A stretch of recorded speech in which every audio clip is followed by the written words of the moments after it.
Hey guys, I'm Big Mike, and like always, I'd like to thank you for being here today.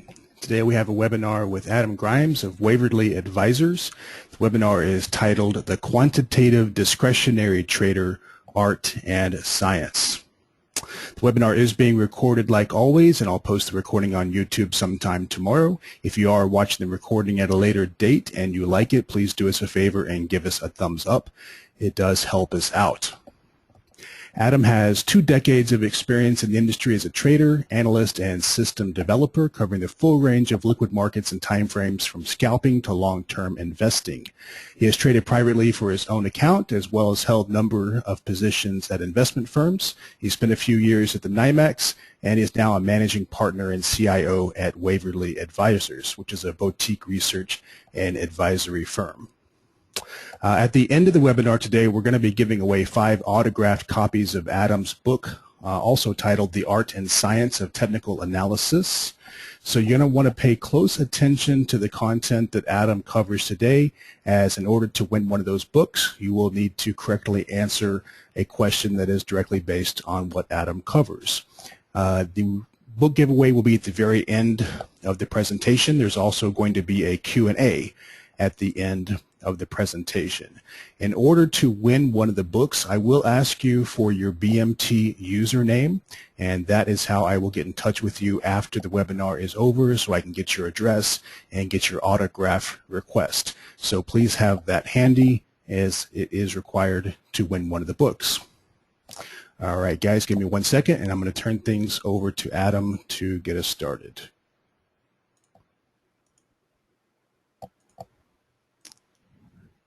Okay, so Adam, you should now see the option to share your screen.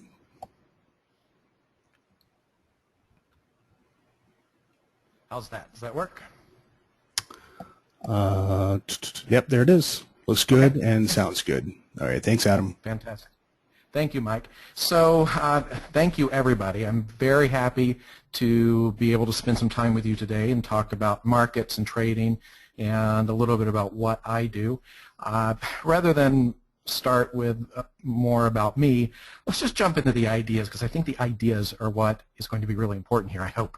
Also, if you have questions as we go along, please feel free to type those into the chat box. I probably will not get to those until the end, but don't feel that you have to hold your questions until the end. Also, don't feel if I don't answer right away that I'm ignoring you. I just only have so much brain width in the bandwidth in the brain. See, there you go. Okay, so what you should come away from today with an understanding of is here on this outline page. So I am a discretionary quantitative trader. The question of why do you do that is a pretty good, pretty basic question. So why would we look to combine both discretionary and quantitative tools? What's the advantage there? To answer that, we'll drill down into the nature of the market, at least as I understand it, and some of the problems that I have run into over my trading career. We'll talk about analyzing market problems, and this is really kind of that core task of finding an edge. And we'll look at why you have to have an edge, which you might think is self-explanatory, but a reminder never hurts. I see markets in context of 2 forces, and that kind of balance each other out many times, but hopefully at times we can find when one force is going to win, and that's really, in very simple terms, what I think we all do as traders, and then we'll look at how to apply some of this stuff. So let's jump in. When I started trading, I had absolutely no clue what I was doing. I started as an individual trader, trading and losing my own money with an astonishing degree of regularity. Does that sound familiar to anybody? And along the way, through some very fortunate and competent mentorship and guidance, I was able to literally figure out which way is up. And as I refined what I was doing and wanted to basically understand where the money that I was making was coming from, I started to ask some questions. And some of these are difficult and kind of scary questions that many people avoid. And one of the fundamental questions is, how do markets really move? I remember a broker friend of mine explained to me that I was losing money early on because I was trading, the patterns that I was trading, the way I was trading did not respect how the market really moved. And I said, well, you know, that's a very good point. How do markets really move? And he said, well, I guess I don't really know. So, and that launched many, many years of research. And kind of at the core of this is this question of how markets really move. Is it all random noise? Some people say it is. So are there non-random repeatable patterns in markets? Can we find them? What can we do with them? Also, another question we should all ask is it possible to make money trading? Of course you can make money by luck, but is it possible to do it with any degree of regularity? We see successful traders. Some people argue that it's the monkey throwing darts at a dartboard and some monkeys get lucky. Are the successful traders we see lucky monkeys, or is there something else going on? So these are questions that I set out to answer. And where I ended up after many, many years, which is where we're starting from today, is a set of what I would call core beliefs.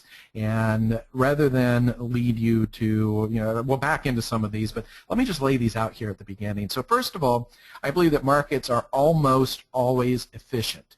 And I mean efficient in the academic sense of the word.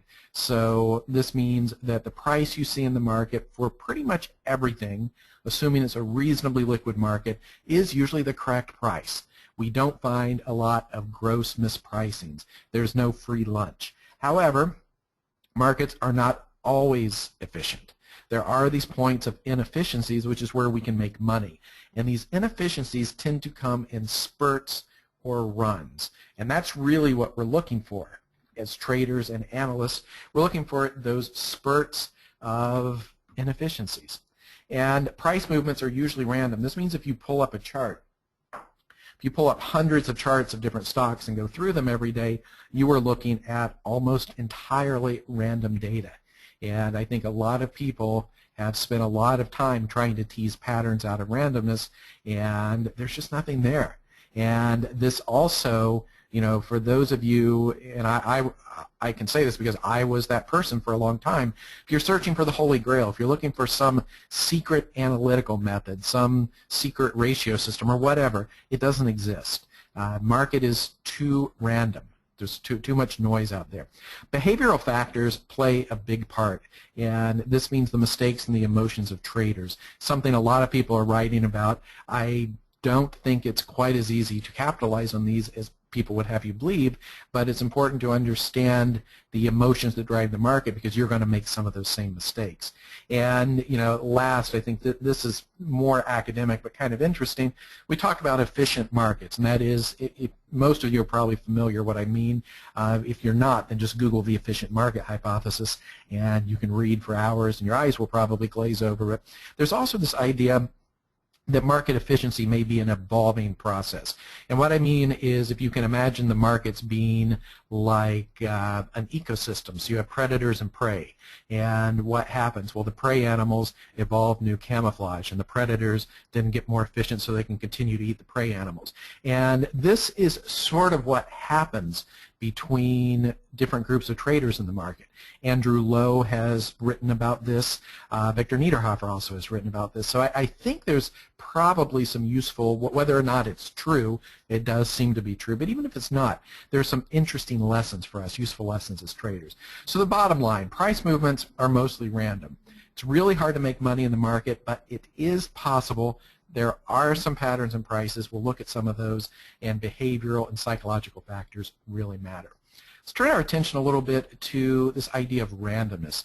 I've spent a lot of time thinking about randomness because trading is really a probability game, right? It's a game of statistics and probabilities and odds, and randomness is kind of the enemy. One way to think about trading is that randomness is the enemy that we have to defeat. And this is a problem because as humans, I do, you do, a professional gambler does, a professional statistician does. We all have really bad intuition and perception of randomness. Now, some of us know this, and we're aware that we're really bad at it, but this is such a fundamental part of how your brain is wired. I don't think you can really change your intuition about randomness. So you have to be aware this is something we all do very poorly. We have a poor intuitive understanding of randomness. And one of the things, and I'll show you an example here on the next slide, you know, we see things in the market and we think that can't be random. There has to be something going on. Some guy is doing something in the market. Somebody, the Fed is pushing the market around, which perhaps is true today. You know, there's somebody manipulating markets when it's just random noise so many times. And one of the reasons is that there are more runs, there are more trends in random data than anybody would expect. I'll show you a good example of that on the next slide. Why do we care about this? I can talk to you for 8 hours about randomness. Why have I spent so much time thinking about it? Because if something is random, you can't make money with it reliably. You are flipping a coin. Imagine flipping a coin, fair coin, winning, losing $1, heads, tails. You can't make money with that game over the long run. You're going to break even over a large number of trades. So take a look at this. Just for example, 2 groups of coin flips. Speaking of coin flips, one group is random, one group is not. I'll just let you look at this and see if you can kind of get some intuition about it. The colored bars on the bottom, I think, are flipped left to right, but the patterns are what matters. So I've colored heads green, I believe, and tails orange. Let me flip over to this. Here's the same thing. So when we look at these, and what I would like you to be thinking about is which group looks more random. One of the ways that, what are some ways we might think about that? Well, if you're looking at a set of coin flips, you might expect if it's random, you have about as many heads as tails. And if you look at group 2, you see that. Another thing that we might think is we probably shouldn't have too many heads or tails in a row. And you look at group 1, you have a lot more runs of heads. And so this is one of the ways that we might think about and look at randomness. However, you know, I think if you spend a lot of time looking at it, and I'm kind of on a time schedule today, so I have a lot of stuff to get through, so I'm going to push through some of this, but we would have thought that group 2 probably looked more random. And in fact, group 2 was created by a professional statistician trying to look random. Group 1 is truly random. Group 1 is, it's very difficult, leave out the details, but it's difficult to truly create something that's random. This is about as close as we can do. So just take a moment and look at that. Would you have thought in a set of 10 coin flips, and by the way, these were not carefully selected. These were the first 10 3 sets of 10 coin flips, and I have one set of 10 that has a run of 5 heads. How does that happen? It's a little bit surprising, but that's just randomness. And then you can imagine, here's a price series. You've all seen charts like this. I won't spend too much time here, but this is a randomly generated price chart. And if you trade patterns, if you trade candlestick patterns, if you trade retracement patterns, as I do, if you trade breakouts, you will see those patterns on randomly generated price charts. Now, does that necessarily invalidate the patterns, as many people would argue? It doesn't. But you do need to be aware that just because you see a pattern visually on a chart does not mean that it's not random. It could still be a random situation. So, you know, just you have to be aware of that. You have to, I think this is an element of conviction. A lot of traders fight their conviction, and conviction can definitely be a problem sometimes, but I think from a behavioral standpoint, this idea that something has to be meaningful and can't just be random lies at the heart of a lot of convictions that really mess traders up. Let's look at this in action. So switch gears here a little bit again. Let's look at a tool of traditional technical analysis, support and resistance levels. I'm assuming that everybody listening understands support and resistance. Let's talk about it just in case very quickly. So a support area is basically an area that when price comes down to that level, we expect buying to stop prices. So it's going to be a line where we expect that prices will stop, bounce, pause. Something should happen at a support level. And a resistance level is the same but is above prices. Usually we think of these as zones, not exact levels. One of the ways to, and I apologize for street noise, one of the ways to think about these is if you're going to draw them on charts, the right tool is probably a crayon or an old, think an elementary school pencil, a big pencil pencil, not an architect's pen. These are not exact levels to the tick. In most cases, they're kind of broad zones. And there are many ways to find and calculate these levels, and a lot of different ways to think about it.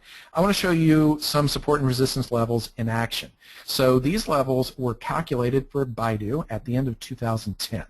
These levels are calculated on daily chart. We're going to, based on daily chart data, we're going to drill down and look at some intraday data a little bit later. As we look at these, I want you to think about these with the lessons of traditional technical analysis in mind. So again, broad zones.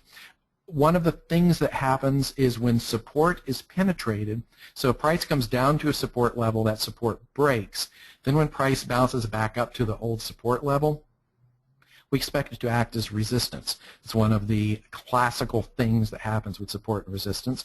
Also, gaps through levels can be significant, can really be a point. If you have a market pressing against a level and it gaps through, we can then expect it to drive. If you have multiple levels, one of the things that we see is the market will drive through one level and generally speaking will then drive to the next level where it will pause or stop. And the more times a level is tested, the more valid or more real it is. So with that in mind, here are the levels on a daily chart. And you can see many, I don't know if I have some kind of pointer here. Let me see. So you can see many points where, and these are not exact tests, but you can certainly see many points where these were significant, some points where they stopped exactly. You can see some nice action here, gap through to the next level, multiple tests here. And let's drill down and look at this on the next time frame. I'm sorry, the drawing tools are a little bit awkward here. So I won't go back to the highlighter, but just look at where the arrows are. So you can see these are points where the levels were engaged and held quite cleanly. Keep in mind, these are, we're looking at intraday data here, 15-minute bars. These are levels from the daily chart. You can see here multiple tests. Look what happens in the middle of the screen when the support level fails. Where does the market trade? Down to the next level, from which it bounces several times. Notice once the level is penetrated, the green arrow at the far right shows a retest. Market finally went through, came back, retested, sold off. Here's another example. You can see another small retest at the left. Multiple tests, all of the arrows. Notice the circled green area. This is very typically when price pushes through a level, we'll see consolidation and then kind of a gap and go scenario, which you have a good illustration of at the end of this chart. And this chart picks up where the previous chart ended. So you can see the same consolidation, the gap and go, and well, where did it go to? The next level. Look at the multiple tests, stops, penetrates. Notice the retest. Finally fails. When it fails up here, where does it go? Back to that first level. Another green retest at the end. And oh, by the way, where does it go at the end of the chart? To the next level. So this is, and here it is on a 1-minute chart. We can look at any time frame. So these look pretty good, right? If we look at longer-term significance, and keep in mind, these were generated at the end of 2010. So these levels were live for the white portion of the chart. The left portion is historical, so you can't really take much from that. These are pretty good levels. However, where did they come from? Well, these are random levels. I have a video on YouTube, and there's the link if you want to go check it out, where I actually drew these levels on the chart. I put the price bars on the chart. I hid the price bars, made them some colors, the background, and drew completely random levels on the chart. And then we continued to track these for many years and saw this kind of interesting action. Also, one thing you should be suspicious of is, did I put out 6 videos and I just picked the best? No, I only did this for Baidu. This is the only example that I did. And I guess the lesson here is, does this invalidate support and resistance? Well, I'll tell you, I don't really use support and resistance in my trading because I haven't been able to prove that it's any better than this. I've never been able to see any kind of test that shows that any type of support or resistance level is better than a random coin flip. And I guess the lessons, I realize it's pretty radical. Most people are very uncomfortable with that, and I've seen people actually get angry when I say that. But don't get angry. Prove me wrong. I would love to see somebody have data that shows me that I've missed something in the market, because absolutely we do, there's certainly many things we miss. Lessons here, I think you need to be aware that any line on a chart will appear to be significant. And a lot of people have grid lines on their charts. So I suspect this is one reason why many people psychologically are focused on whole numbers or halves, 5-point moves or something like that. Just be aware that any line you put on a chart is going to appear to be significant subjectively. And you can't trust your perception. You can't. Why? Because we know we have poor intuition about market data. So if we want to go beyond intuition, well, we need to do some analysis. Hey, Adam. And the goal of this analysis, yes. Sorry, I know you're wanting to get through this and everything, but I have a quick question for you. Sure. Have you ever read the thread on BMT that's titled "Random Line Theory"? I have not. No. Okay, this is pretty amazing, and I'm sure that everybody that's from BMT knew that I was about to bring this up, and I certainly don't want to disappoint them. I just went back. So this is an old thread that I did a long time ago, and I looked at the date that I created the thread, and I was kind of laughing just now. I created this on December 27th, 2010. Oh, wow. So we did it at the exact same time, and I had no idea you were doing this. Of course, we both had similar ideas, it appears.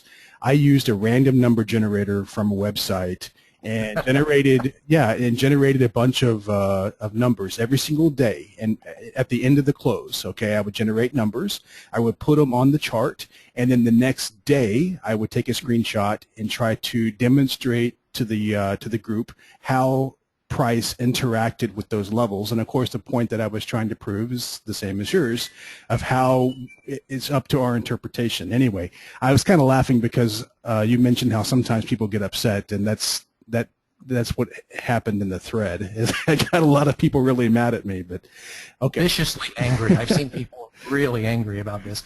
And, I've tried issuing a kind of good-natured challenge. If you think you trade with levels, and I've worked with traders who are very convinced they have magical levels for whatever reason, I would like to see somebody. And you may, maybe there's some levels out there I have not figured out, but what would be very interesting would be to run a test of somebody's magic levels against random levels.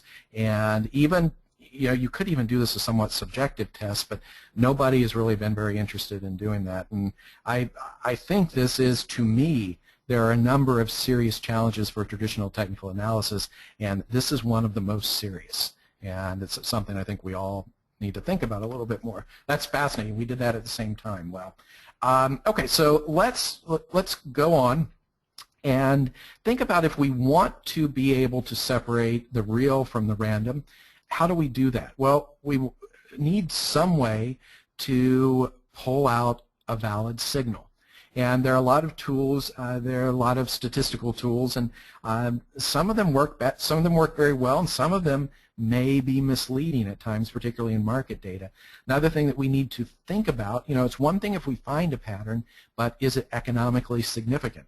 One of the things that I wrote about recently was I came up with a really great pairs trading system for different share classes of stocks, and did a lot of work. And when it went live, I discovered that I was basically capturing the bid-ask spread, so it was completely untradeable. Do you have something? You may have something that's statistically significant, but can you make money with it? That's what we mean by economically significant. You got to consider risk and volatility. There are times when you might prefer a pattern that actually has less of an edge, that's more dependable. And you think about the different kinds of payoffs from different trading strategies. Bottom line is that markets are so noisy and so close to completely random that many times what works are very simple statistical tools. You don't need a lot of complicated math. So what do you need? Well, most of my work is based on these tools you see right here. So we're looking at basic statistics, and these are just ways you calculate. You take price data, you turn it into returns, which is kind of the first step. And by returns, that's a standard finance term, but it's maybe not exactly in the trading lexicon.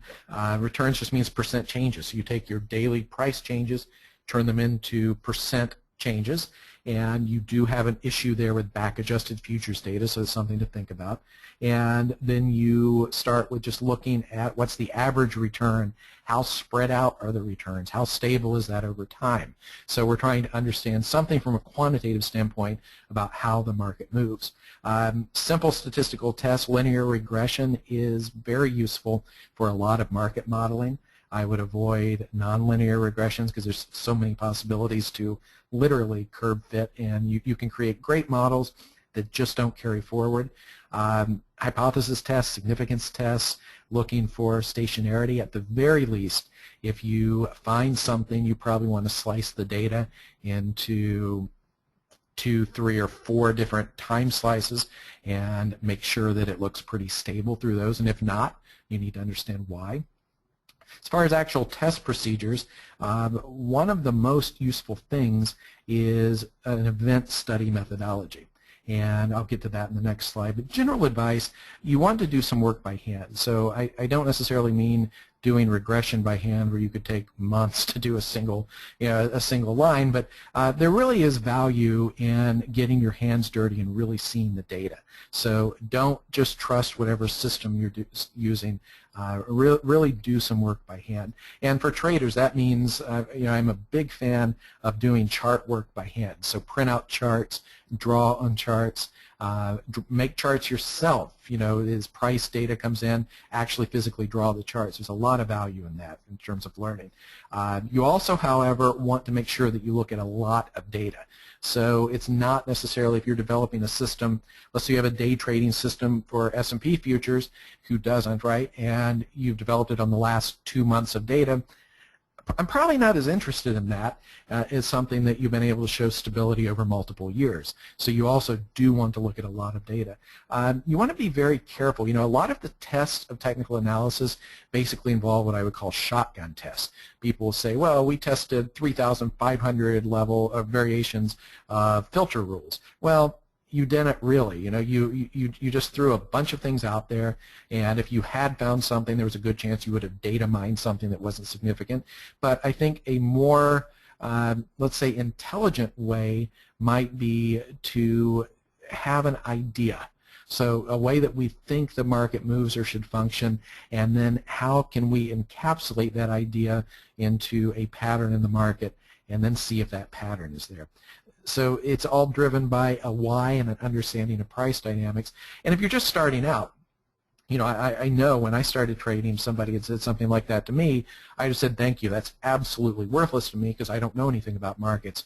But that's why you kind of have to get your hands dirty and trade, and you learn. You learn pretty quickly, but it's just is that idea of maybe having a little bit more of a guided research process than just data mining. And again, because I've gotten kicked in the teeth several times with this, I have to remind you, also consider economic significance. And most important, when you find something at 2 o'clock in the morning that looks like the Holy Grail and is the best thing you've ever found, you've made a mistake. If it looks too good to be true, it's not true.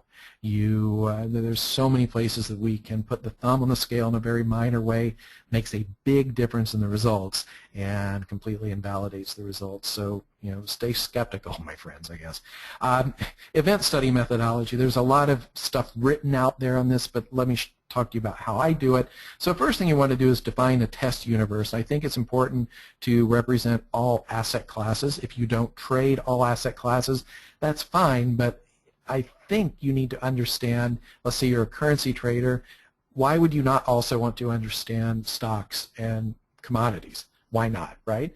And then, we have some questions because a lot of times I will wrap futures together, but within those futures are also some financial futures. So it's a question of granularity. How far down do we want to go? Should we be separating commodities and financials? A lot of questions, right? You also want to look at several different volatility regimes. So you want to go through, you don't want to do all of your tests on a period when a market is trending. Conversely, you don't want to do all of your tests on a period when a market is in a trading range. You want to make sure that your test universe encompasses many different market types because you're going to face those trading. and you want to make sure you adjust for the baseline drift. So how do you do that? Well, you go through and you compute summary statistics for each asset class. So let's just take the spiders, SPY. First thing you would do is you would take your spider data. You would make sure that you have enough data that you've captured a lot of different market environments. And then the first thing pretty much we would do is calculate the average return. Over this data set I have, how much money could I have made with buy and hold is another way we're asking this, because that's the hurdle rate.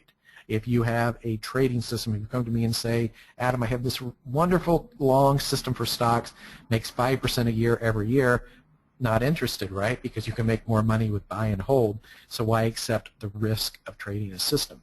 And then you want to define a precise condition that will result in a trading signal. Now, personally, I keep these symmetrical for buys and sells. Maybe that's a mistake.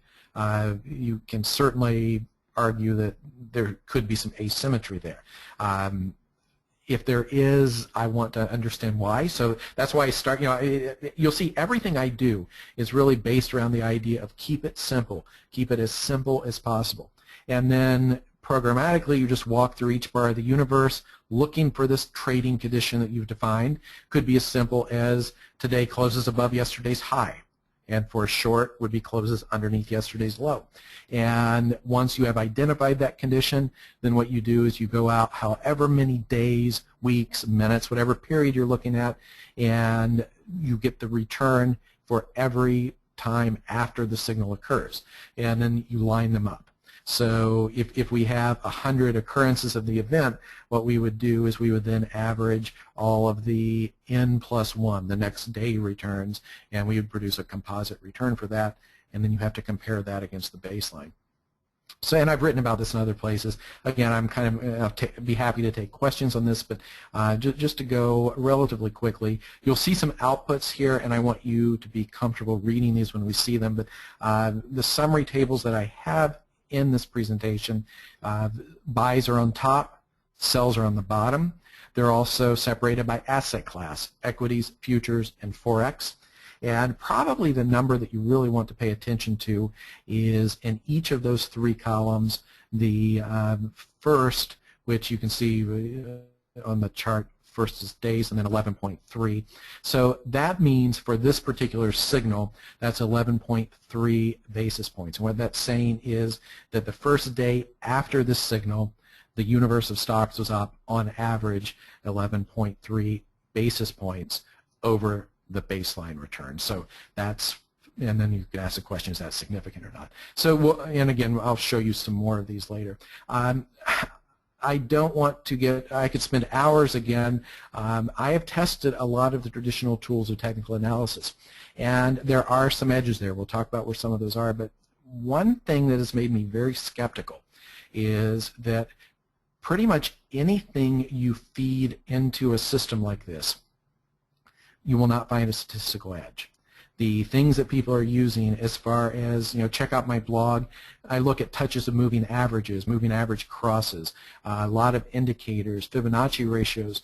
All of these things that people think are so important are completely indistinguishable from noise. Now, this doesn't mean that people aren't making money with them. We'll come to that in a moment. But, and also some things are very subjective, which is a little bit difficult to test. But what we want to do is, what I want to do at least, you can do whatever you want, but what I'm very focused on is I want to only use tools that show a statistical edge, because only then can I have any degree of confidence that I'm going to be doing something that's not random. Otherwise, I'm literally wasting my money on a coin flip, and why would I do that? That's the logic behind this. So in the original version of this presentation, which was 3 hours, by the way, I gave a 3-hour presentation, I had multiple slides where I looked at a lot of the things of technical analysis. If you just go to my blog, I'll give you the URL at the end of the presentation. You can go check it out yourself. So, and that's kind of a long discussion of what doesn't work. Now let's talk about what does work, because this is where it gets a little bit exciting. So I think of market action as being shaped by two forces. Mean reversion, which is the tendency for a market to make a move and then reverse. And momentum, that's the tendency for a market to make a move and then continue in the same direction. Now, if you didn't know anything about trading, and I told you that, Okay, sometimes markets are going to make a big move and it's going to come back. Sometimes it's going to continue. You'd probably be scratching your head and again say, it doesn't really help me. And over a large sample of data, you'd be correct. That doesn't help you, because what you find is that these two forces, generally speaking, balance each other out. This means, guess what? We're back to slide 2 or whatever it was. Price movements are usually random because these two forces, these two opposing forces, are in balance. And when they're in balance, we may have trends, we may have patterns, we may have support and resistance levels, but it's all random noise. It's all meaningless. Anything we see there is like seeing faces in clouds or the face of Jesus on a bagel. It's meaningless. It's random noise that we're picking up. So the question then you should be asking is, okay, if these forces are real, can we find patterns that show when one force is likely to be in charge? And that's kind of a quantitative way to wrap up the whole problem of technical trading. There are these two forces. Can you find patterns in advance that show me when one of these forces is more likely to control prices over some period of time than the other? The answer to that is yes. So let's look at mean reversion. Here's some mean reversion patterns that work. Fading large single bars. Now, you got to define large, right? And large is a little bit of a moving baseline, because if you think about, well, I think stocks, you think about a lot of stocks will go through periods where they're very quiet. And let's just say we have a $100 stock for sake of argument. You might have a $100 stock where a 50-cent move is a pretty big move for that stock.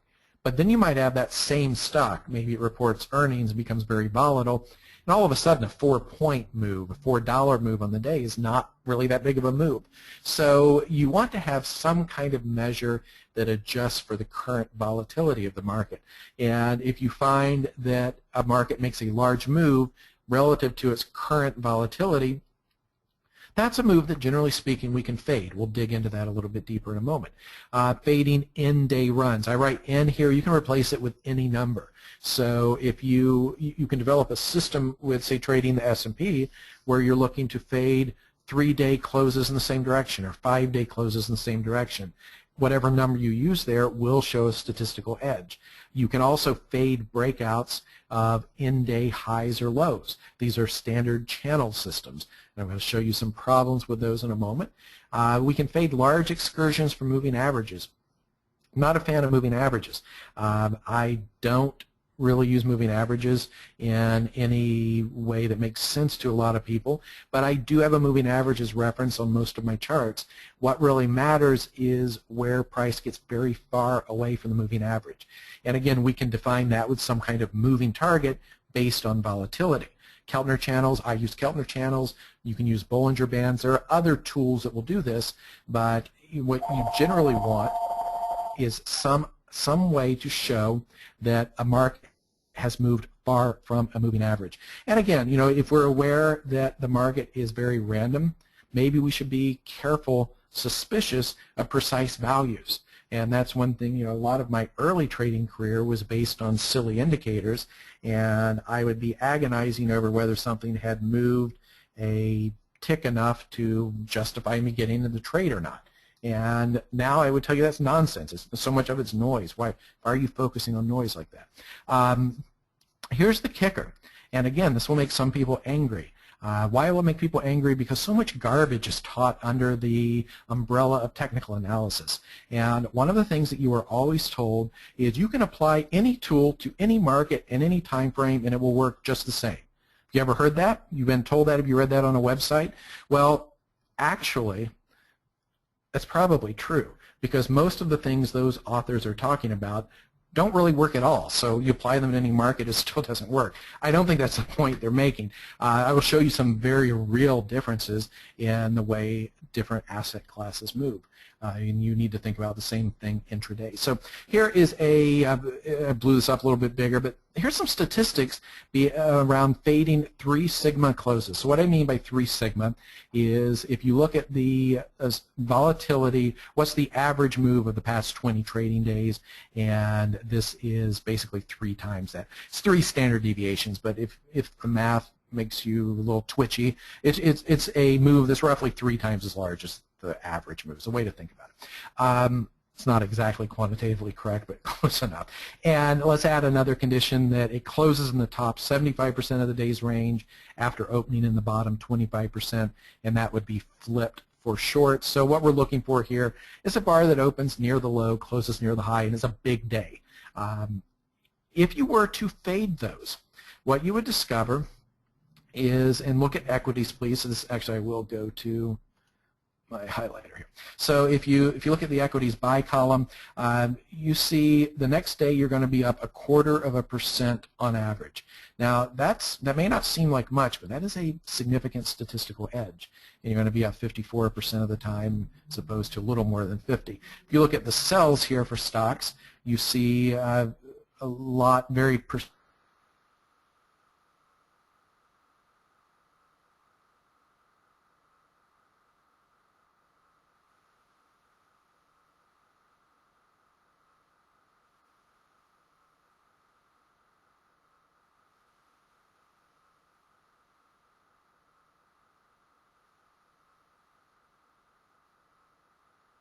about trading, whether it's discretionary or quantitative. There's a reason for that, because it's the only way you make money. So look at this with stocks. We have a pretty clear picture. After stocks close down strongly, they tend to bounce, and then maybe a month later, notice I've done 1, 2, 3, 4, 5 trading days, and then I go to weeks, so 2 weeks, 3 weeks, 4 weeks. 20 trading days is roughly 4 weeks out, depending on holidays. Stocks generally bounce, and then maybe they roll back over. Look at futures, though. You have here the asterisk indicates statistical significance. You have very little, if any, statistical significance, and these numbers for the buy, parentheses, are negative. So this means the market went down, and it's not really what we're looking for. It also is very different. You see a hint here with a very simple test.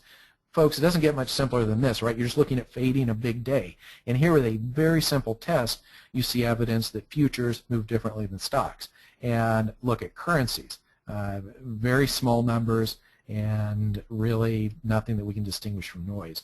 Same thing with the futures on the sell side. There's not the edge we see there. So this is, it's not much simpler than that.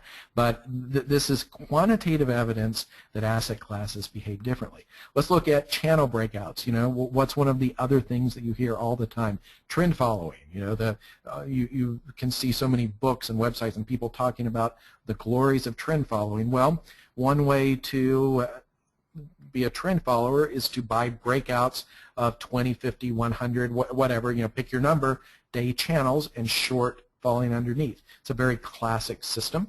Let's look what happens, and actually start with futures here. So if you were to buy breakouts of 100-day channels, you see with futures a pretty consistent positive edge. This is what we want to see for a buy signal.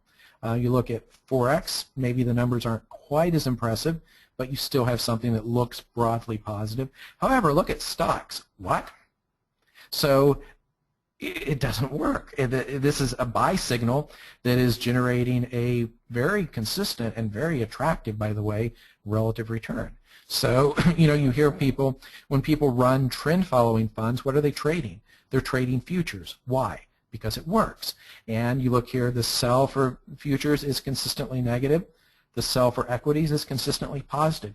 You don't really hear about people running trend following systems on stocks, do you? Here's why. And if you understand that there's this fundamental difference in the balance of mean reversion and momentum with futures and stocks, would you be a little bit suspicious about saying, I can just apply any tool to any chart and it should work the same? How can it work the same when the markets move so differently? You do need, I believe at least, you do need to adapt. Going on, stocks at 52-week highs. So many fundamental systems, and I won't name names here, include some kind of token technical criteria. A common one is to buy stocks that are making 52-week highs. The logic, of course, and this is very logical, the market's already voted. The people, vast pools of money, have been able to push the stock to 52-week highs. So this is a strong stock, this is a good stock, eminently logical. As logical as it is just as wrong. In fact, buying stocks at 52-week highs and I apologize for that. Buying stocks at 52-week highs puts you on the wrong side of an extremely strong statistical tendency in the market. And look at this. First column here, equities buy. 1 month later, you are down an average of 1% on your stock positions if you buy them at 52-week highs. Now, it may not seem like a lot, but it is a lot, and it certainly adds up. And this is what you actually find is if you continue to go out, then you do see a positive edge here. And I apologize, this ends at a month, but stocks at 52-week highs tend to pause, tend to make pullbacks, and perhaps you should be looking at stocks that made 52-week highs 3 or 4 weeks ago. Those might be more attractive than stocks making 52-week highs now. So just a little something to think about. Here's a standard technical indicator, RSI, and I will just show you here. Look at stocks, the buy signal, and let me highlight here. Buy signal is strongly positive and consistent. So, and this is the most elementary test of RSI, 70-30, overbought, oversold. I would not use it this way, but in this application in stocks, it works very well as advertised out of the box.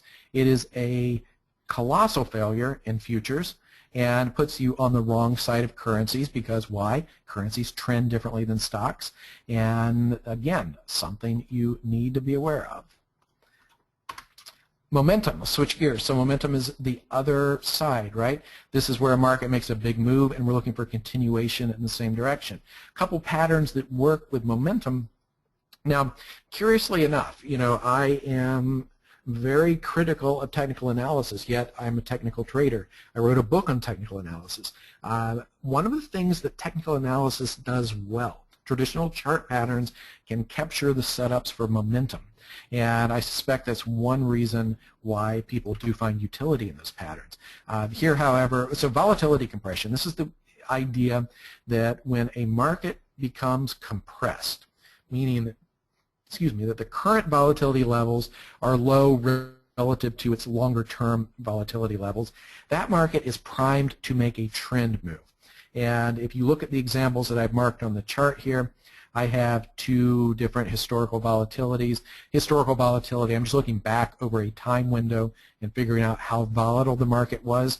The solid line is a relatively short period. The dotted line through the middle is a much longer term volatility measure. I'm really sorry about that.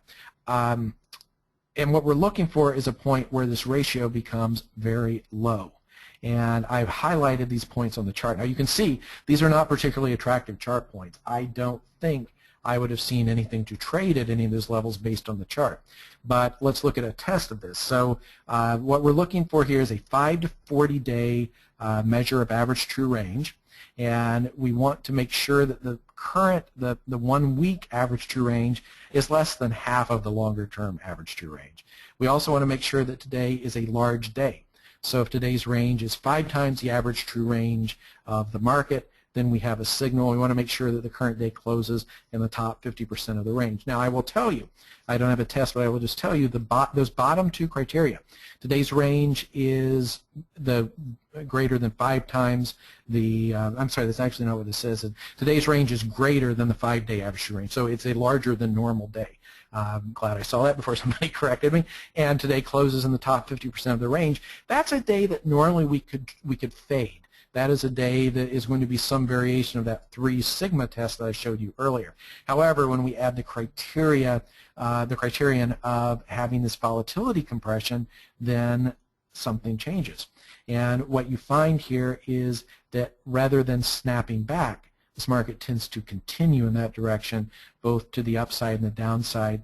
And this is the first test we have seen where we see a positive number, go to the highlighter, positive number for both stocks, and again, it may snap back later, and futures, and a negative number, a little bit uglier, but still some negative returns for stocks and futures. Now, there's no Forex here. Why? Because the way volatility evolves and changes in Forex is a little bit different, so you don't have this trade set up. But there are other ways to tease the same thing out of Forex.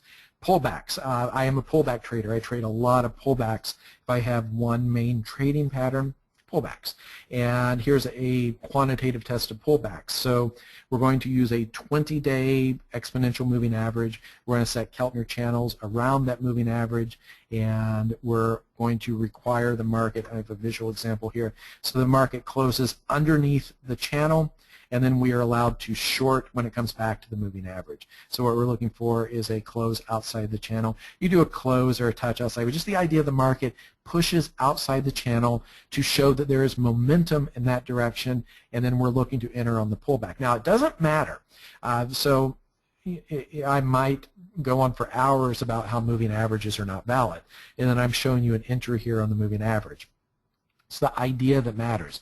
Whether you enter on the moving average or you set some kind of band around the moving average or you enter on the other channel on the opposite side, it doesn't really matter. The idea is that you are trading a pullback after the market makes a momentum thrust in one direction. And here are the results. So for stocks, you see strongly positive and very stable. For the sells, strongly negative. And look, futures, this is really the first consistent test where we see similar patterns across all asset classes. And by the way, pullbacks are a pattern that I would trade very similarly, and I had been doing that for years before I found the quantitative support. This is a pattern that works pretty well across all markets. In summary, so you have to think about mean reversion and momentum as being opposing forces, and price is kind of trapped between those two forces. And over a large number of samples, they balance each other out. And I think that's why, a lot of people doing quantitative analysis of markets, a lot of people doing academic research on markets, they will look at markets and they'll say, markets random walk. If we look at market data, we don't see anything in markets that are not random. Well, I would argue maybe they're looking at it incorrectly in some ways. Over a large sample size, they're absolutely correct. It averages out. But what we're looking for really are trigger conditions that can tilt the scales in favor of one condition working over the other, of one force prevailing over the other. And I have just shown you in these previous slides several examples that strongly contradict this idea that markets are academically efficient. I have just shown you quantitative proof of trading patterns, trading edges, and what you do with these, well, we'll look at that next. One thing you'll notice, all of my testing and thinking about markets tends to be very simple. I am very suspicious. There are a lot of blogs that do this. They'll create tests with 5 or 6 different criteria. The market was up today, highest high the last 3 days. It's under the close 3 weeks ago. Today's a Thursday, and bonds closed higher than, you have all of these things kind of chained together, and it's a real opportunity to, and with no intent to do this, but it's an opportunity to massage the data and to create edges where none actually exist. If you use very simple patterns, we're back here again to where I said I try to keep everything very simple. And if you use very simple patterns, then you're kind of insulated from that. So that's one reason why you will see that most of my testing avoids these full system tests.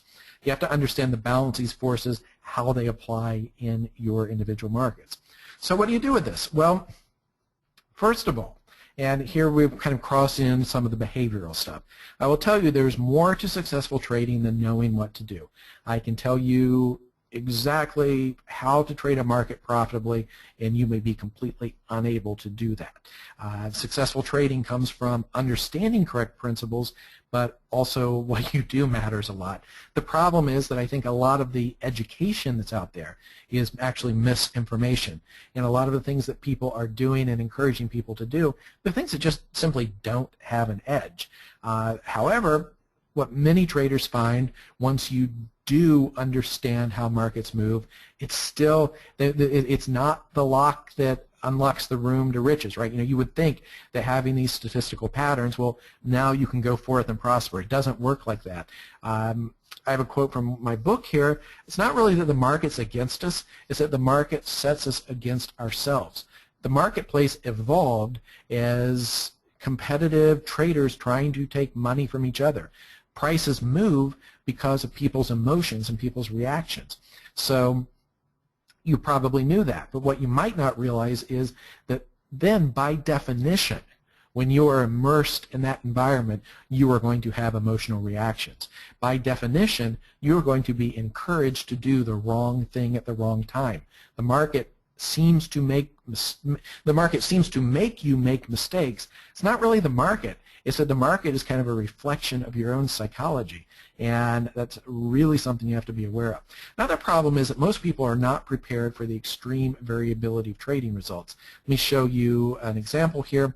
So here's a system with an edge, a small edge, wins 50% of the time. All the wins are 1.2R, meaning that it wins 1.2 times what you risk. And it also loses 50% of the time. There are no break-even trades. Losses are always what you were risking, 1R. Wouldn't it be great if you never had slippage? So what's the expected value of the system? I don't need to walk you through the rest of the slide. Let's look at this example. Now, I know this is a very crowded chart. And what this is showing is, I believe there are 100 traders here trading 250 trades for the system. So each line represents the outcome of one trader randomly drawing trades from that profitable system. Now, the system had an expected value. And again, if you've done some basic work in system design, you've thought about that. You should have, if you started with $100,000 here on day 0, after 250 trades, you could have expected to end up with $150,000. So the question is, how sure can you be of that? Well, here is a brutal illustration of how sure you can be, which is not very sure. Notice that some traders made a lot more. And sure, there are a lot of traders who are clustered around here, but you had one trader. And look at this guy. So he traded 250 trades. He did nothing wrong. He didn't take a bad trade. He never loaded up. He never ignored a stop. This is just simply the luck of the draw. This trader trading a positive expectancy system lost money. And you have a number of traders who barely made any money. You know, realistically, look how many of them were underwater for a very long time. Realistically, these traders down here probably did not cover their commissions. And the point here is, again, talking about things that people get angry about, I had somebody get very angry about this example and say that I was missing the point. The point was you have to take every trade with discipline, and then this guy listed all these trading platitudes. Well, no, the point is that even if you do all that, you do everything exactly right, luck plays a bigger part of this than you realize. And, you know, people talk about you have to have 30 trades to evaluate the edge of the system. Well, this guy had 250 trades, and did he have an accurate assessment of the system? So this is something to think about. You are going to have, even if you do everything right, you're going to have a lot of variability. So how do we overcome this? Well, I think there are kind of two opposed mistakes that people make. The first is what I call the quest for the Holy Grail. You're always looking for the magic indicator or system or tool. You'll rely on a bunch of gurus. You'll buy a bunch of newsletters. You'll hang out in a bunch of chat rooms. You will at times be paralyzed by your overanalysis. You'll have 13 indicators on your screen, 12 of them are flashing a buy, and one of them flashes a sell. You can't act because you have some contradictory information. And this person will blame all of his losses on, well, I just haven't refined my tools. My indicators aren't adaptive enough. I'm not looking at the right cycles. There's always some explanation. The other side is to tell me about your mother. This is the idea that all of your trading woes are explained by psychology. And people who tell you this will say, you know, anything works. It's so simple to find a system. What matters is how you trade it. You just have to find what works for you. And if you're not making money, well, it's certainly not my fault as a system developer who sold you a crappy system. It's your fault. Your psychology is not right. So you need to go see a psychologist. And both of these things are actually right. You know, we do need to work to refine our tools. We do need to work to refine our psychology, but they're also both wrong and they're extremes. You have to have both of these approaches. I think you have to have a system that's aligned with market reality. And look, if you get nothing else from this, that's what I would want you to go away from. What you do in the market has to respect the statistical realities of the marketplace. If you're doing some silly candlestick system or whatever, and it does not actually have an edge, you aren't going to make money over the long haul. So you have to have a system that's aligned with reality. You also have to be able to apply it. You have to be not afraid. You have to make the right decisions. You have to have discipline. You have to have discipline. Now, these principles can be applied anywhere along the spectrum of fully discretionary to fully systematic trading. But just be aware, I think there are a lot of people who say they're a systematic trader. If you are not 100% systematic, you are not a systematic trader. You're partially discretionary. And that's fine. And by the way, the answer to that question, why do I blend both, is because I think there's a stronger edge there. And I was very surprised early on when I was doing a lot of system development that I found my when I would combine discretion, I would do better. And I went to one of the big famous godfathers of system development. I said, how should I think about this? This bothers me. And he said, well, honestly, a discretionary trader using a system is always going to do better than a purely systematic trader, assuming the discretionary trader doesn't make mistakes. So that's why I have kind of fallen into this, and this works well for me. But above all, you've got to do the right thing.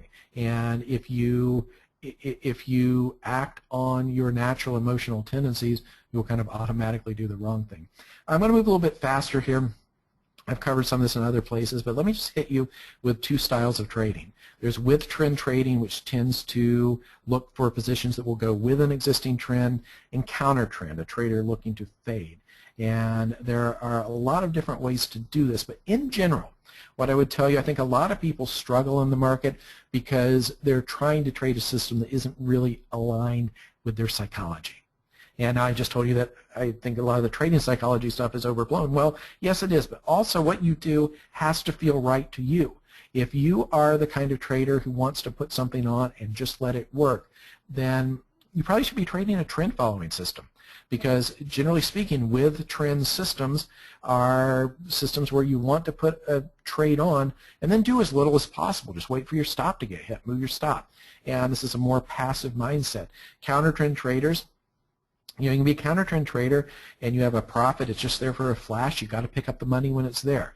If you try to trade a counter trend approach with a with trend mindset, you have all these little profits that then turn into losses because why? You're trading counter trend. So you have to be aware of this difference.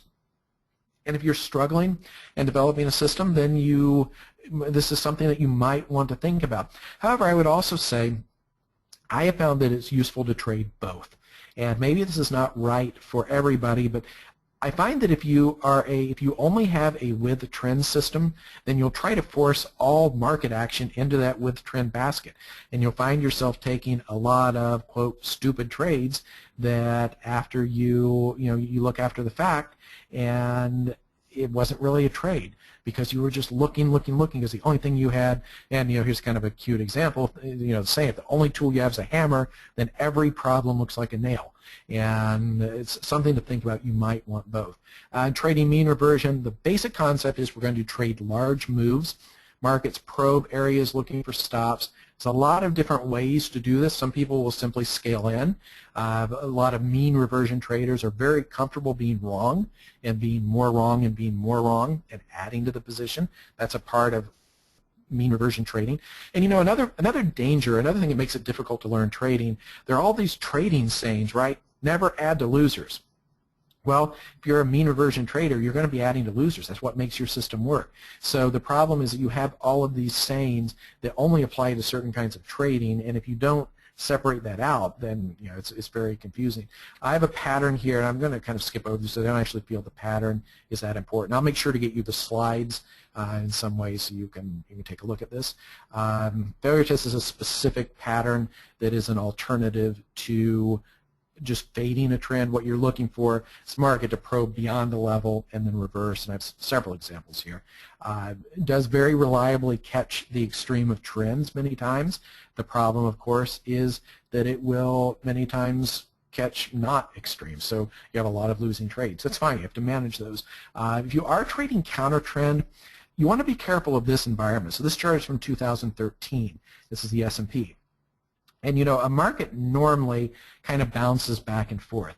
When you have a market that presses in one direction and keeps pressing and keeps pressing and keeps pressing, that is a difficult market to fade. And had I updated this chart through 2014, you'd see it looks basically the same. So you want to be very careful, what I would call a slide against the band market, where the market just pushes and pushes and pushes, and you want to see something change before you go looking for counter-trend trades. Momentum trading, trading momentum, one way to trade momentum is to trade pullbacks. And again, there are a lot of different names for these. I'm not really into a lot of the chart patterns. People use all these names: wedges, pinnets, stair steps, boxes. It's all pullback. It doesn't matter. Call it a pullback, call it a flag, call it a consolidation. But the idea is the market makes a thrust, comes back, and you look to enter for a thrust in the same direction. A lot of different ways to trade those. I've written about this extensively on my blog. If you have questions, send me the questions. I'm happy to address them in several formats. I don't want to get too long here. Stop placement. Stops really are critical, but one thing that you have to think about with stops is they have to respect the reality of the market. A lot of people want to use very close stops. I'll tell you one thing that made a difference in my trading was when I started to use reasonably far stops. You can have a stop so far it's meaningless, but I will typically put stops far enough away that a lot of people would object to that. But the point is to simply be outside of the range of what's noise in the market, and then you can work to tighten the stop. But in general, you want to be extremely consistent. And again, I apologize. I know I glossed over a lot of things. I'm happy to hang out for a long time, take questions. And I'll point you to some other resources too. But all of this is really only a beginning. There are a lot of other patterns. You can think about multiple time frames. I think multiple time frames, though, can get so complex that it's almost an excuse for over-analysis sometimes. I do a lot of my trading on a single chart. Works very well. Position sizing is absolutely critical, and what I mean by that is that you risk a consistent amount per trade. You risk the right amount per trade. Trade management, what you do once you're in the trade, can make all of the difference in the world. The decisions you make after you're in a trade are probably more important than how you're getting into the trade, truth be told. Monitoring your performance. All of these are critical points that come down to really developing the skills of successful trading. Now, to help you do that, I have a free trading course, and let me stress the free. Here's the URL, adamhgrimes.com/TAAS. This will always be free. There's no upsell. There's no premium area. This is not an effort to sell anything else. I created this, frankly, because I was frustrated with a lot of the educational stuff that I saw out there. And I wanted to create something, and I have created something that is the equal of courses that people are charging thousands and thousands of dollars for. This is a complete education in discretionary technical trading, how to find your own patterns, how to do your research. There are actually concrete tools for working on your trading psychology. Everybody talks about working on your trading psychology. Well, one of the parts of the course that I'm most pleased with is there are relaxation and trance sessions that will let you actually make changes to your mental software over a period of time. So you can make powerful changes there. Also, this will help you build a spreadsheet to track the performance both of your back tests and your actual trading. And there's, I think, maybe 35 hours of audio and video, hundreds of pages of chart work. So that is, if you're interested in what I'm talking about, that is kind of a next logical step. I'd love to have you check out the course. Some other resources, please do follow me on Twitter at AdamHGrimes. I tweet some market stats throughout the day. I also will occasionally point out interesting things happening in the market, though most of what I will tweet will kind of be more broad, big picture educational rather than specific market setups. You never know. Also, please do check out my blog, adamhgrimes.com/blog. There's a mailing list on the right. I would absolutely love to have you sign up for the mailing list. I will be sending a webinar tonight around midnight New York time to everybody on my mailing list. We'll just look at some current market setups. And I'd love to have you read my blog, and interaction with my readers is very important. So whether it's now, whether you have questions now, or whether you want to hit me with questions later, those questions make me think, and I certainly have had many questions from readers who say, hey, I think you missed something, and the reader was right, or we came to some understanding in the middle. So I learn a lot. I learn a lot from my readers, And if you want to check out my firm, there's the URL there. I believe we are into the question and answer. Mike, do you want me to go ahead with the quiz now, or do you want to pause here? Do you have anything to say? I think that what we could do is do the Q&A first, and then the quiz after that. So I have just a couple of questions, some notes that I made as we went along here, and then while I'm asking you those, I'll ask for everyone else to go ahead and start typing in their questions. Okay, so Adam, first of all, fantastic webinar. This was a topic I knew from when I first started talking with you. This is a topic that is near and dear to my heart.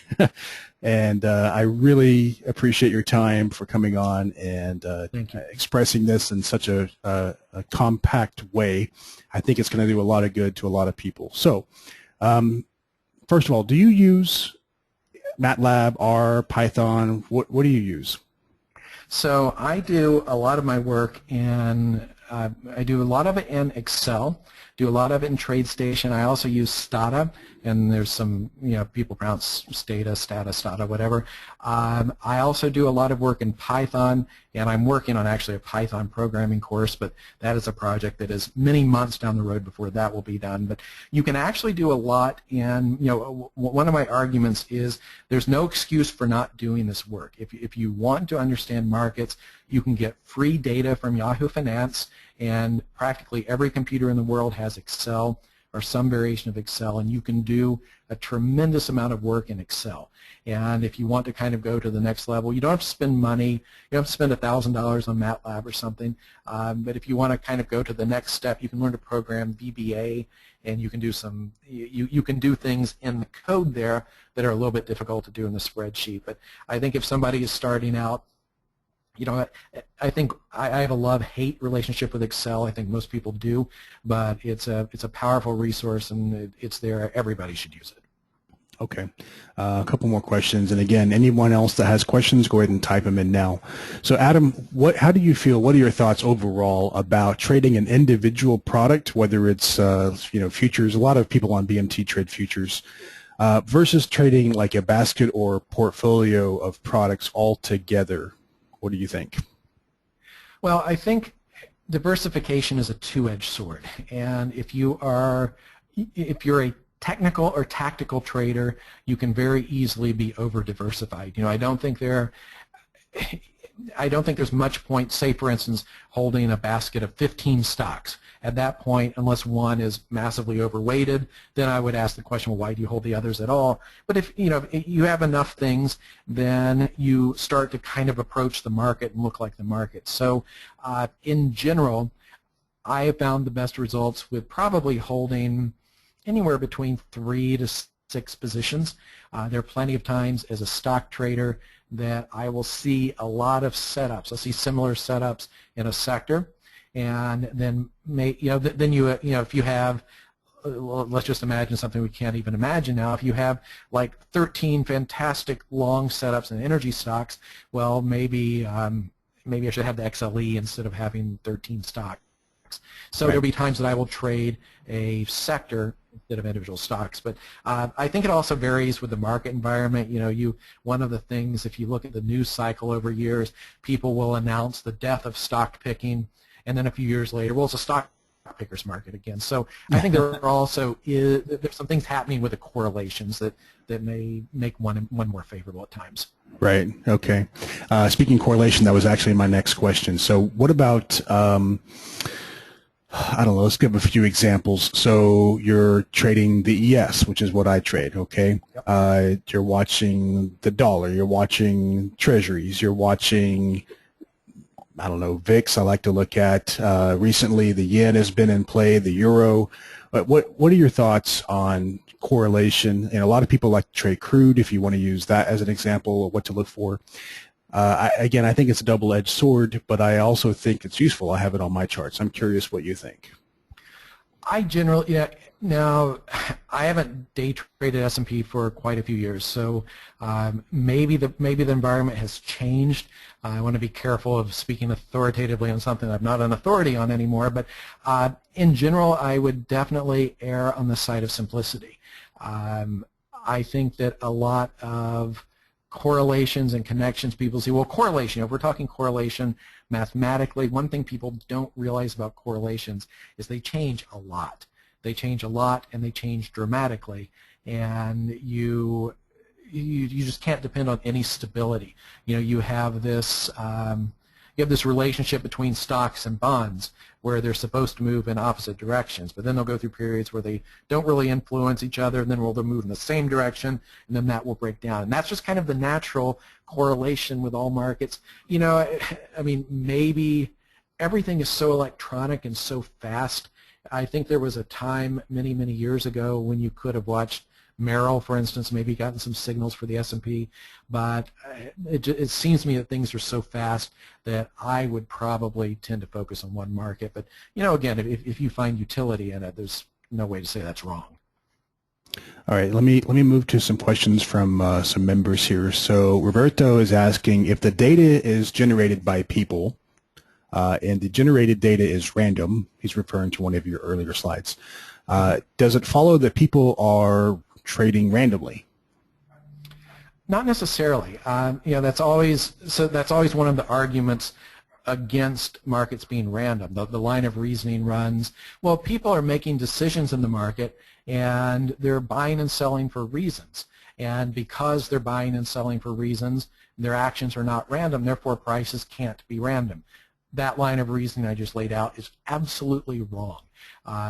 What you could have is so many people doing things for reasons, but in the aggregate, their reasons don't line up, and it turns into random noise. So no, you certainly could have people trading with intentionality, if that's even a word, and producing a random outcome, even though there was meaning behind each of the trades. Okay, John is asking, what kind of discretion is viable? How do you know if your discretion is ruining the edge of a system? It's a good question. As far as what is viable, there's a huge range. You could have somebody who is mostly discretionary. You could have somebody who maybe your only source of discretion is you might move a stop faster on a system trade, and that would be perfectly legitimate. I think in general you'd want to compare the outcome of the system. If you have a system and you're massaging it, what you would definitely want to do is to compare your bottom line results with the raw system, and it should look better. If it doesn't look better, then you should be trading the system. There's no easy answer to that, but I think you have to look at your actual trading results over a fairly large sample size. Okay, I'm going to combine a few questions into one. Do you think Elliott waves, Fibonacci, pivot points, it's been a long day, pivot points, market profile, volume profile, are all these things valid, or are they noise?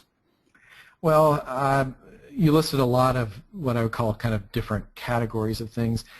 I think that I have done a lot of work on Fibonacci ratios and have been completely unable to find any evidence that they exist in the market in any capacity whatsoever. But people still use them, people still talk about them, and I think there are a lot of reasons for that. Elliott wave, I don't see any utility in, and I used to use a lot of these things until I really looked at what I was doing. Elliott wave is great at explaining, but fairly worthless in my experience at predicting. Everybody can always tell you why you missed a fifth wave, but maybe this is a third, maybe it's a 5, maybe it's a X. Who knows, right? It's too much noise, and it's an interesting theoretical concept, but I need to know whether to push the button to buy or sell. That's kind of all that matters, and a lot of this is too complicated. In terms of too complicated to be useful, plus the raw materials don't show a statistical edge, so I have no use for it. If I wasn't being recorded, I would be more blunt in my assessment of these tools. As far as tools that incorporate volume, personally, I have been unable to find an edge to volume. And I know this flies in the face of a lot of technical analysis where people will say volume is the gas that makes the engine go, and there are all these very logical reasons for why volume should be important. But, and every time I write about that, I'm always hit with a lot of people saying, volume is so important. But I see some confirmation of that from some kind of interesting places. I do get people will say, in our fund, we looked at the same thing. We were unable to find an edge to volume. We don't use volume. There is a famous encyclopedia of chart patterns, and the author went through a lot of different patterns looking for volume, and admits in the book to being surprised he couldn't find an edge to volume. Maybe it's there. Maybe it's there at some points, not there at others. I don't know, but volume, I'm interested in what works. I'm interested in, despite the fact that we can have a 12-hour theoretical concept about probability and knowledge and epistemology. Right. I'm interested at the end of the day, where do I get in, where do I get out, what works, and it has to be simple because I know the market's going to be brutal and I know I'm going to make mistakes. So what I do works just fine without volume. If volume works for you, so I think one of the challenges, though, is I think there are a lot of people using these tools that don't work. This is one reason why it's so hard to learn to trade. I think there are a lot of traders who, well, first of all, there are a lot of traders claiming to make money who aren't making money. We have to put that out there. That's an ugly reality. But then I think there are a lot of people who have had success, but they don't understand why they're successful. Like a guy in the trading pit might have genuinely believed that part of the reason he made money every day for 10 years was he wore the same tie. Right. And he wore that tie every day until it fell to shreds, and still that's his lucky tie. He really believes that. Sure. And of course, if he teaches you to trade and gives you the lucky tie, it's worthless to you. Right. So that's one reason why we have to do all this analytical work to really understand where the edge is. And that's why I think there are people using moving averages, using Fibonacci ratios, using volume, who are making money and who are convinced that that's where their edge comes from, but that's not where their edge comes from statistically. So it's very hard to transmit and teach. Right. Long answer. No, but I completely agree with you, and I think that's why there's so much pushback or so much, what's the word, like anger, I guess is an apt word. When I talk about the random line theory thread that I made, people get upset, when you question the validity of things like Fibonacci and stuff. It's hard for those people that have been using it, that perhaps are successful over many, many years, I think that they should give themselves more credit and maybe a little less credit to the Fibonacci's. Right. But right. The book that you just mentioned, were you talking about Suri Dedella's book by chance? No, actually, the name of the author escaped my mind. That's why I just glossed over it like that. It's not that one. It's the is it Bukowski? The Encyclopedia of Chart Patterns, or did I just make that up? I don't know. I'm not familiar with that one. Okay, Robert's asking, in your research, have you found that trading an idea like a pullback works better on a longer time frame like a daily chart rather than an intraday chart? I paid the bills day trading S&Ps for many years trading pullbacks.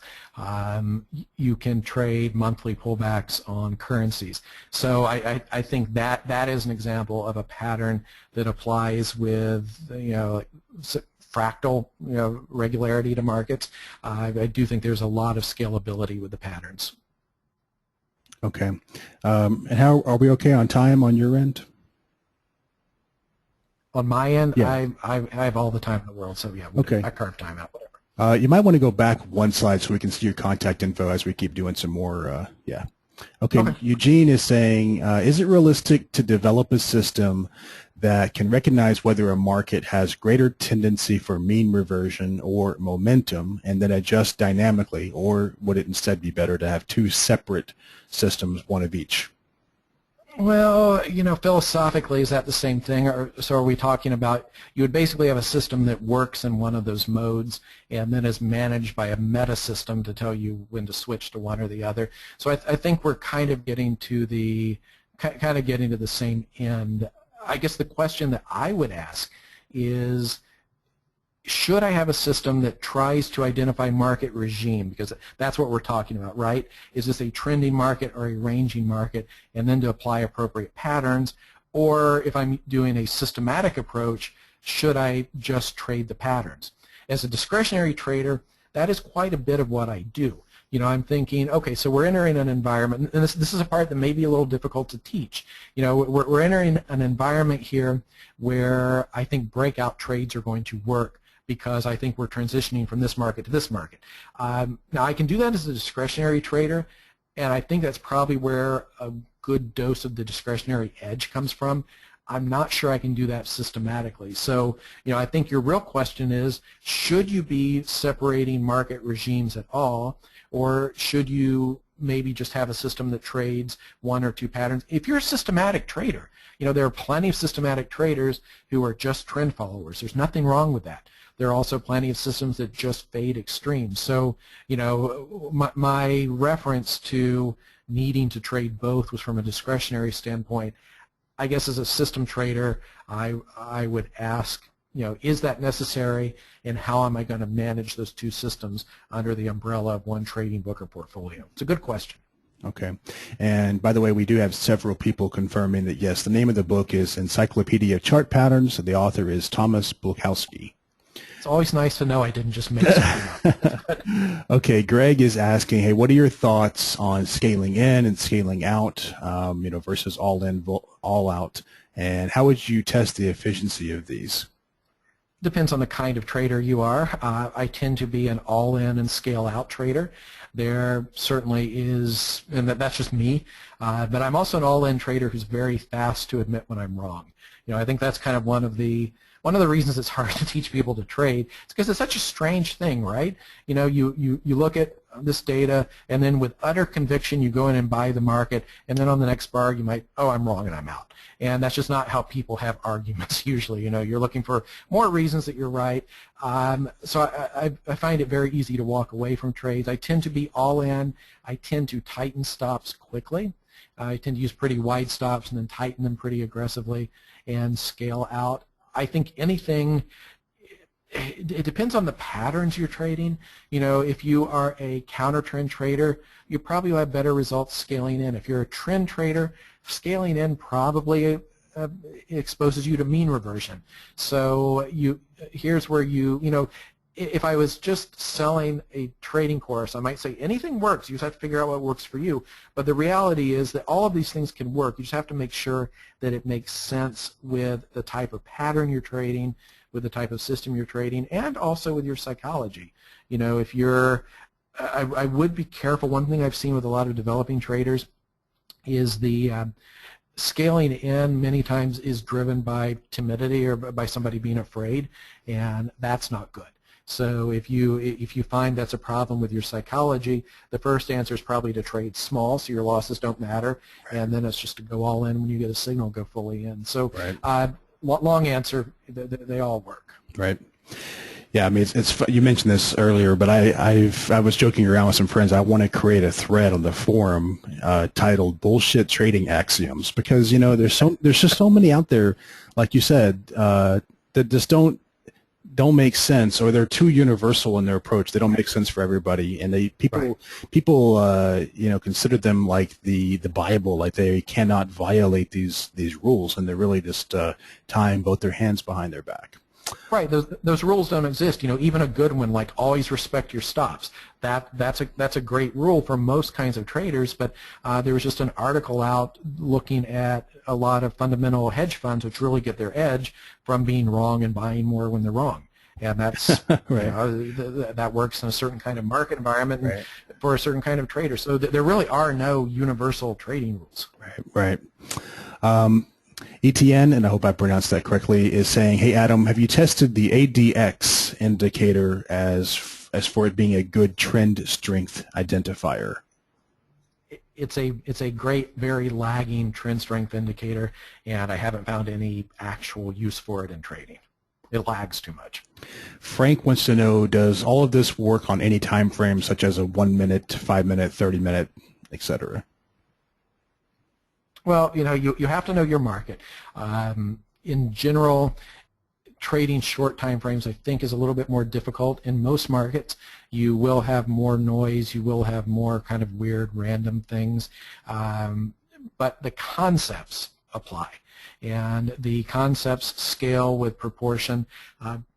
You need to whatever you decide to do, you need to test it enough on your time frame that you're comfortable that you're really respecting the reality of the market. If you want to trade a 20-bar channel breakout system and you're going to do that on S&P futures, you're going to have a glorious and short trading career because it's probably exactly the wrong thing to do. On the other hand, you know, that's something you probably could apply to daily futures bars. So it's hard, I can't really give a firm answer to that, but the basic concepts do apply. Pullbacks, tests, reversals, how you enter, how you manage the trades, all of that does matter. Right. I know that a lot of people on BMT have heard me say this 1,000 times, but it's worth saying one more. I kind of feel like that people start moving in this direction of smaller and smaller and smaller time frames because of the pain that they're suffering in the market with losses, and they believe that by moving towards, you know, a 1 minute or a really, really small chart, that they can minimize this pain by having a smaller stop. But what I have found is basically in direct contradiction to that. And I try to encourage people to trade smaller size or just not futures at all, or at least micros or Forex, whatever, something to where you can have a reasonable stop with small enough size that you give it a chance to work. What do you think about that? 100% agree. I mean, look, I'll make a lot of people mad here, and I'll say most people shouldn't be day trading. In my experience, most people who day trade are either day trading for action. And, you know, that's when I was interviewing traders, that's always a huge red flag. Why do you want to be a trader? Well, I want to work in an exciting workplace. Well, the market will give you what you want. You can generate an exciting workplace, and you'd be out of a job. So the other reason I think people day trade is they're undercapitalized. You can't do this if you're undercapitalized. So yes, that forces people towards smaller and smaller time frames. To me, it's very liberating to put on a trade with the correct stop, and I do think you have to reach, at least for me, the key for trading psychology was to get to the point where I just didn't care about a trade, and that actually happened to me.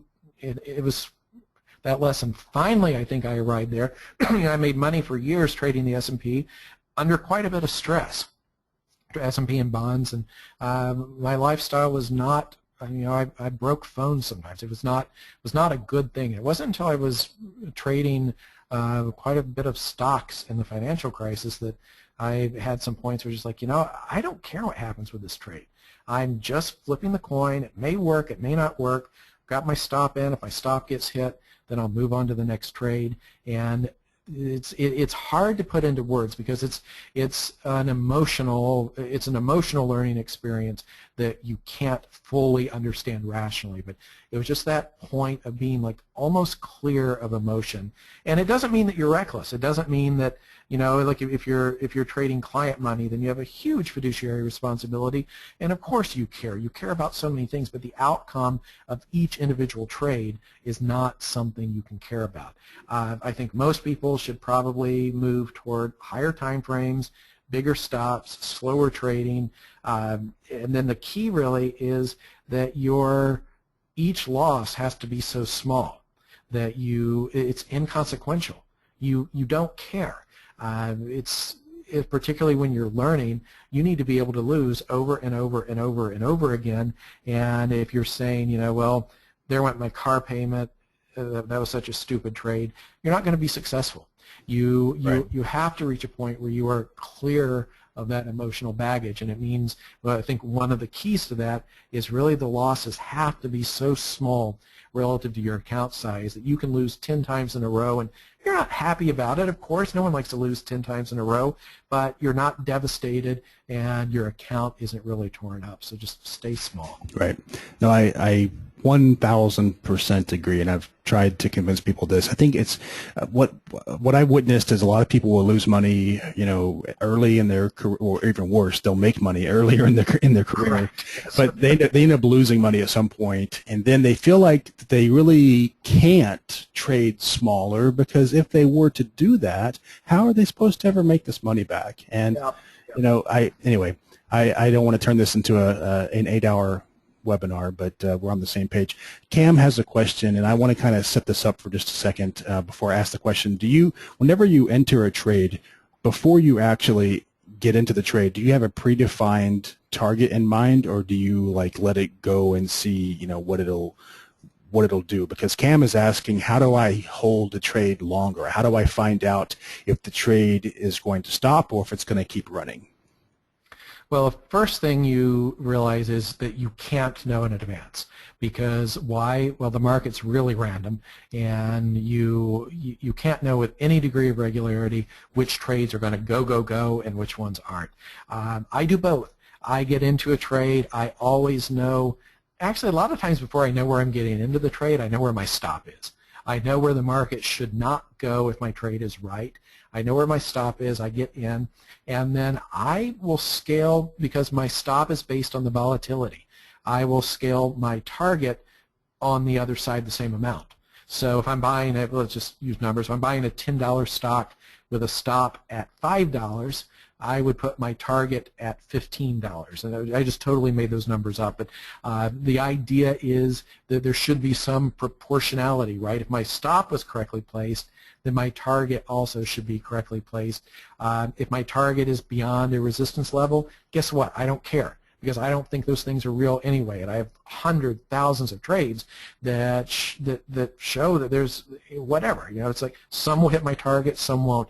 And then I'll take partial profits there. And I think in general, at least for my style of trading, and it depends what pattern I'm trading, but if I'm trading a pullback, there is a chance that, like I got in some silly currency trades back in like end of last summer, and I thought there was going to be little pullback trades, and well, guess what happened?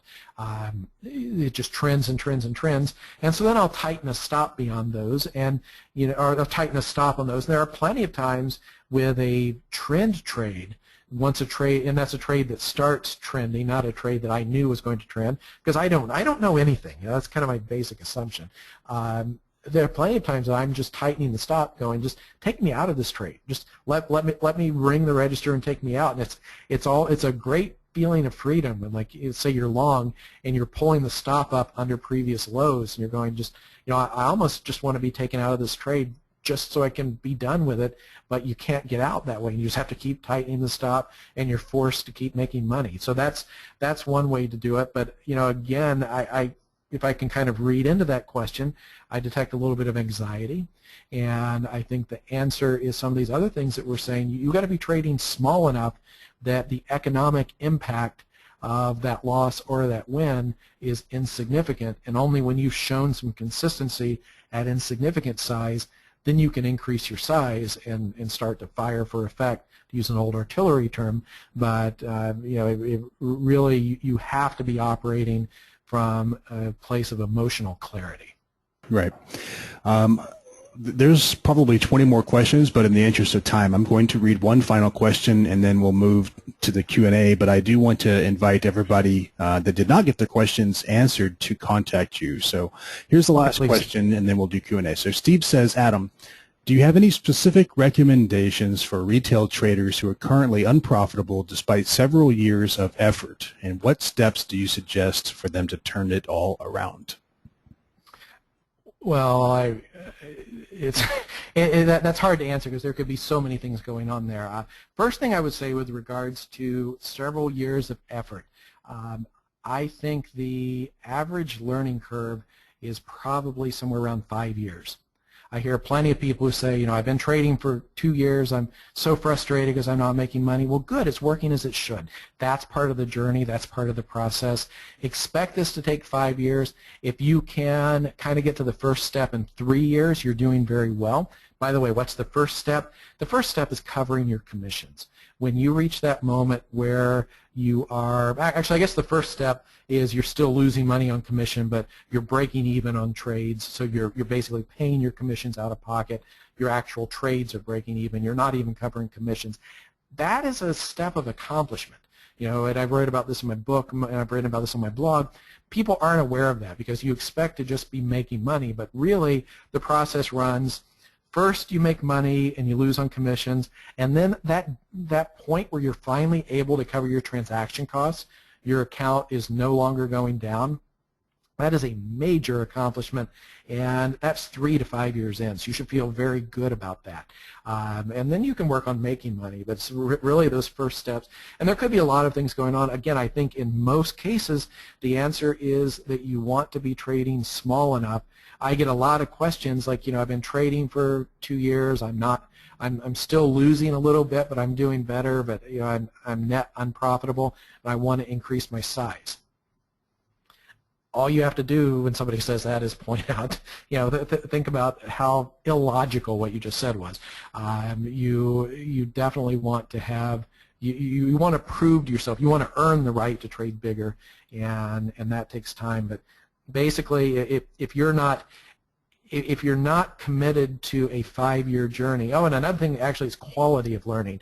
There are a lot of people that have been doing this for 5 years, but really you did it for a while and you took some time off and you came back to it and you tried a bunch of different kinds of trading. You were day trading currencies, it's a really bad idea, and then you were kind of fundamentally trading stocks. So you've done like 8 kinds of trading, and you probably actually only traded a year and a half in those 5 years. It's a year and a half, and you're losing money. You're a developing trader. You should be losing money. That should be expected. So I think it's a matter of realistic expectations, and there's no silver bullet. There's no magic I can give you, but right. It's right. I can do more questions, or we can do Q&A, whatever you want to do.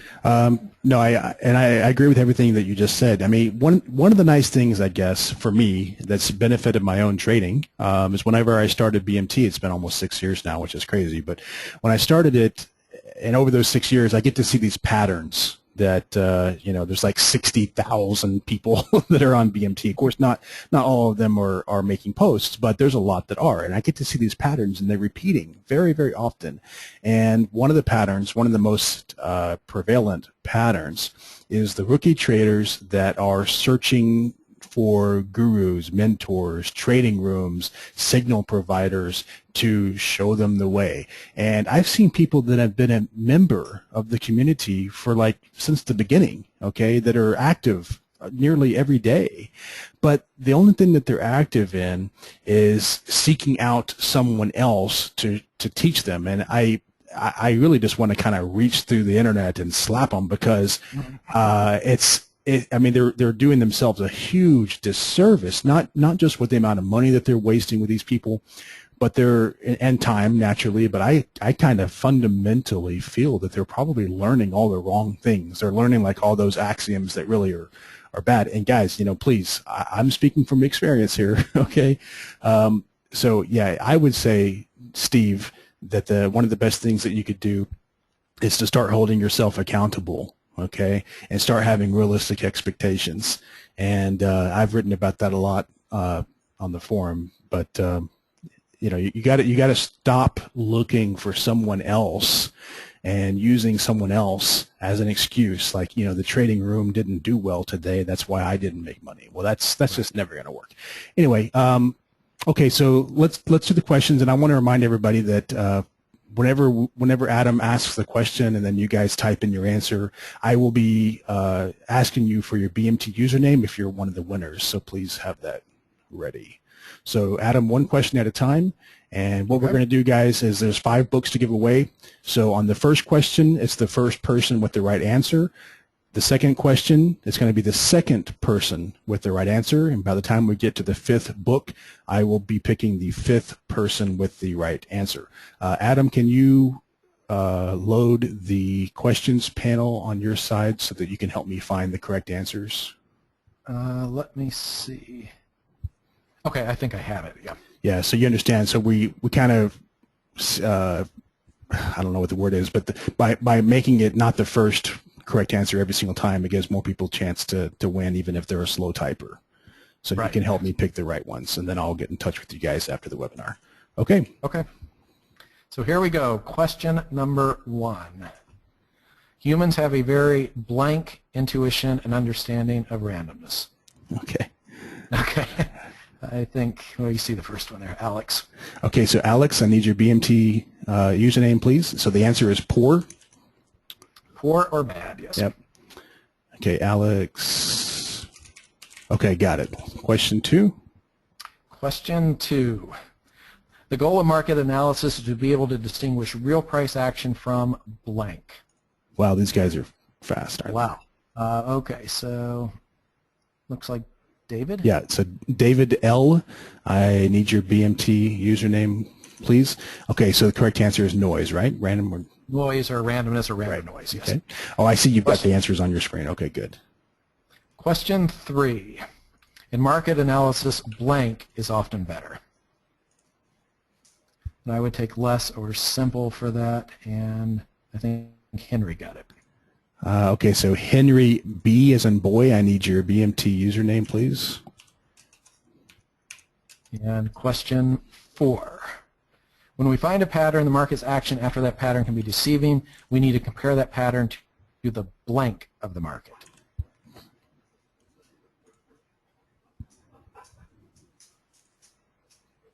And the answer that we're looking for here is either baseline or drift. So let's see.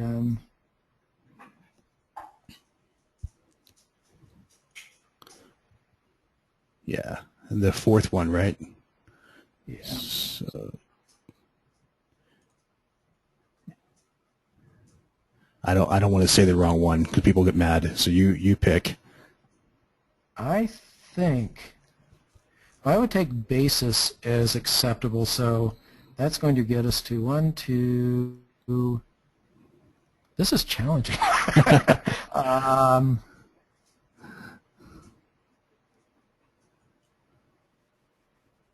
Is it David? Is that? Oh no, there's a drift. I'm sorry. Okay. So you know what? It gets us to.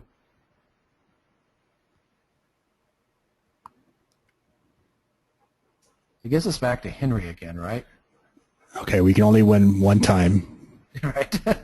So just pick the next one right. I think right below it. There's one. There are 2 below it. So Stacy. Okay, so Stacy H. I need your BMT username, please. And question 5, last question. What are the 2 forces that shape price action? And let's see, 1, 2, 3, 4. I think Chris D. Okay, Chris, I need your BMT username, please. All right, guys, so congratulations to the 5 book winners, and I will be getting in touch with you in just a minute on BMT. So actually, if you would do me a favor and don't log off, you'll see a private message in just a second. Give me your addresses back, and then I'll be able to send that over to Adam right away. So Adam, once again, thank you very much. It's a really fantastic webinar. I really appreciate it. I look forward to doing more with you in the future, if that sounds good. Thank you. Absolutely, I do too. I look forward to it. Awesome. Okay, Chris, still need your username, please. All right, so guys, the recording will be posted on BMT sometime tomorrow, and I will email you a copy, Adam, so that you can send it out to your guys as well. Thank you very much. Okay, no problem. All right, thanks, guys. See you later.